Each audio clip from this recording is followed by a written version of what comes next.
What's up, everybody? How are you guys doing today? Welcome to another episode of Phenomenal Views. And of course, I am your host, Nick Smith, and if you can see the screen, it's time for another book review, and I am going to be going back to doing PowerPoints for my book reviews and those only, because I feel like that will help me tell a better story, and it'll show more about what the book is. So this is my review for Star Wars: The Force Unleashed, the novel, which is a New York Times bestseller, and it is based on the story by Hayden Blackman, based on the game. So if you do not want to know what happens in this book, click away. You guys are gonna have to leave the video because I am gonna go into spoilers. So if you do not want to know what happens, leave this video and come back because we are gonna get into stuff right now.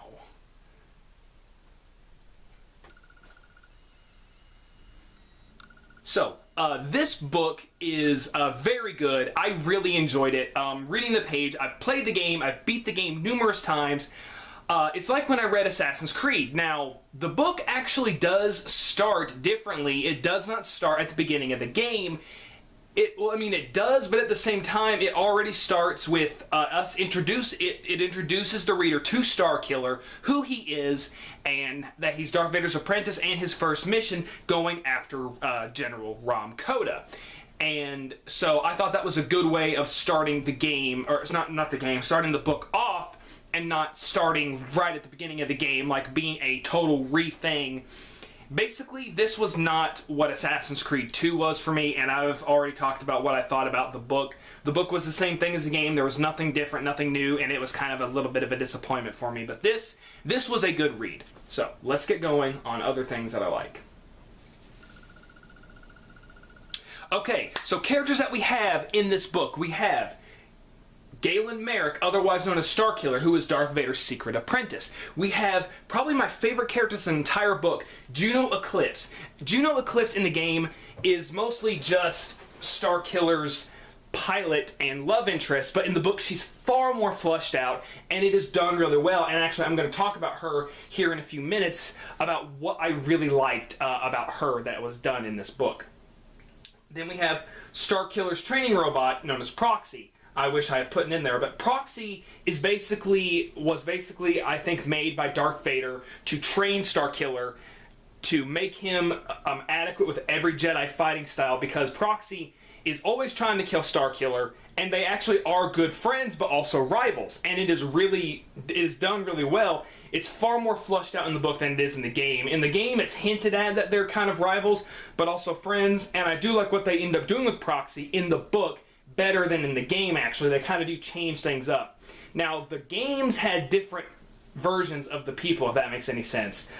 Like in the Force Awakens, not Force Awakens, Force Unleashed on the PSP and the PlayStation 2 version, Proxy does not try to kill Starkiller. It's never hinted at, nothing at all. But in the PS3 and Xbox 360 version, it's shown, and it's to help train Starkiller, because he has multiple files of other Jedi that he uses to not only try to kill Starkiller, but also to train him. So, in the book, he fights as Obi-Wan Kenobi. He has fought as many other Jedi that he has even trained with to know how to fight and kill other Jedi. Okay, so here we go with Juno Eclipse, and I really, really love Juno in this book, because she is far more fleshed out. She's not just Starkiller's love interest. She's not just there to fly the ship and to be rescued like a damsel in distress. No, she feels like a real actual character, with going in of how she was always trying to get the approval of her father, how she was always being told by her father how the Jedi were, how they were scum of the earth, and how she needs to serve the Emperor. And it gave us a little bit more backstory in her childhood on why she is the way she is. She was top of her class when it came to being a pilot. She was top of her class in many other things. She was hired by Darth Vader specifically herself. And this book goes into a lot more things about, one, how she feels, what she likes, what she doesn't like, what she feels about her missions, how she feels about Galen in the beginning of the book, and how she eventually comes to love the character. And it did so much better with what they did here in the book than what happened in the game. I mean, the game is good, but I really liked what they did with Juno in this. It gave her more, it made her more of a character. It made her more I mean, I liked her in the game, but this gave me more of, oh, she's more than just a love interest. She's more than a damsel in distress. She actually is a really good character, and this does so good with how they build her and Galen's relationship. So next we have what is not in the game. Now, in both versions of the game that I have played, I've played 3 versions. I've played the PSP, I have played the PS3, and I have played the Xbox 360. And in both the PSP and the Xbox 360, or at least I can remember maybe in the PlayStation 3 version, you do go to the Jedi Temple twice. You go to the Jedi Temple and you fight somebody known as Darth Decius. That's not mentioned in the book at all. Coruscant is mentioned, but Darth Vader never sends him to go to the Jedi Temple. Never. He never goes to the Jedi Temple. He only goes to when he encounters the Jedi Temple when he goes to Raxus Prime. And so I just thought that would be good to mention what's kind of different about the book, because there are a lot of things that are different about the book than in the game, but the Jedi Temple is not in there at all. Both the good and the bad endings. Now, I was wondering in the book, okay, how are they going to touch on this? How are they going to decide which ending are they going to give us? And they do give you the good ending, but how they handle the good and bad ending I thought was done really well. Because when Galen starts to become a Jedi and being trained under Master Yoda, he does start to have visions, and when he's going to confront Darth Vader, you know, he does have visions of what'll happen if he kills Darth Vader. What will happen to him? He will become the real Star Killer with the haunted mask, as you see right here. He will become a killer. He will become a nightmare. And it even shows in the vision of when he actually does fight against himself when he goes on the planet of Kashyyyk. A lot of the stuff that actually they put in the Jedi Temple in the games happens at Kashyyyk. And I thought that was a better place to do it because it makes more sense, especially where that is where Galen came from. I really liked when they went to Kashyyyk because they dealt a lot with Galen's past. He found his old hut where he lived. He found his father's lightsaber crystal. He found that there was so much hatred there. There was so much despair at where he used to live at Kashyyyk, and I just thought it was done really well in how they handled it. And that's honestly one of my favorite parts in the book. Galen and Juno's relationship. Now this I thought was done really good.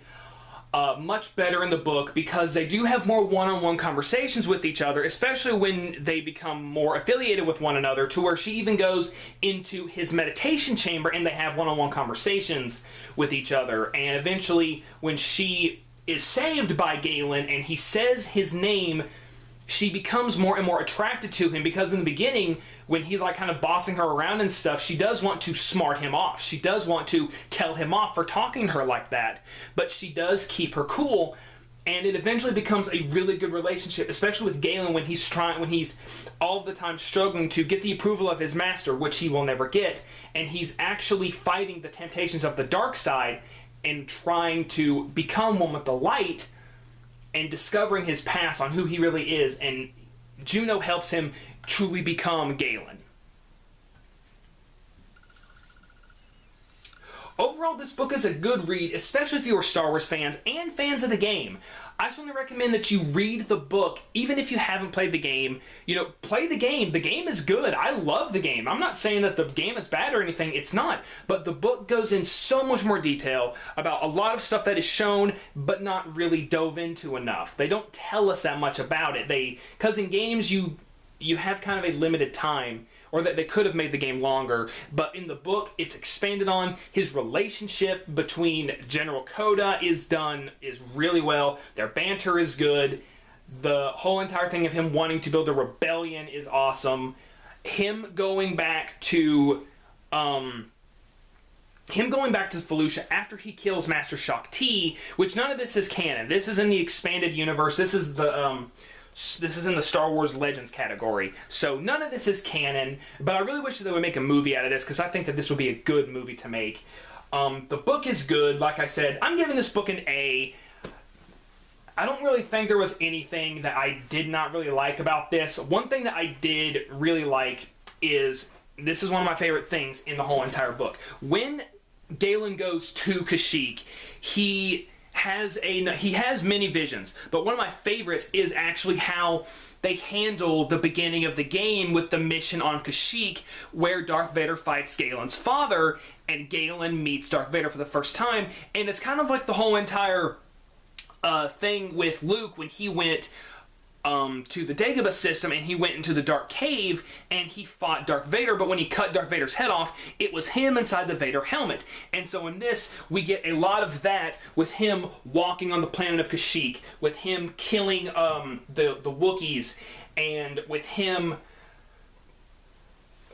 learning about how his father died, who his father was, who the man in the robe was, why Kashyyyk was such a calling to him, and what Darth Vader did, and how he learned of his whole entire life that he has been an apprentice and not what he was supposed to be. Because Galen is powerful in the Force. When Darth Vader is killing his father, he says, "I sent someone more powerful nearby. Where is your master?" And he says, "The dark side has clouded your mind. You killed my master years ago." That shows, not only that, but with Galen taking Darth Vader's lightsaber and pulling it away from him, Darth Vader just looks at this boy and he notices how powerful he is, and he uses, and this kind of goes into the whole rule of two, with Darth Vader taking on a secret apprentice to take down the Emperor so he can become the ruler of the galaxy, and that kind of doesn't happen. Darth Vader is in this book a little bit, and they do show how terrifying he is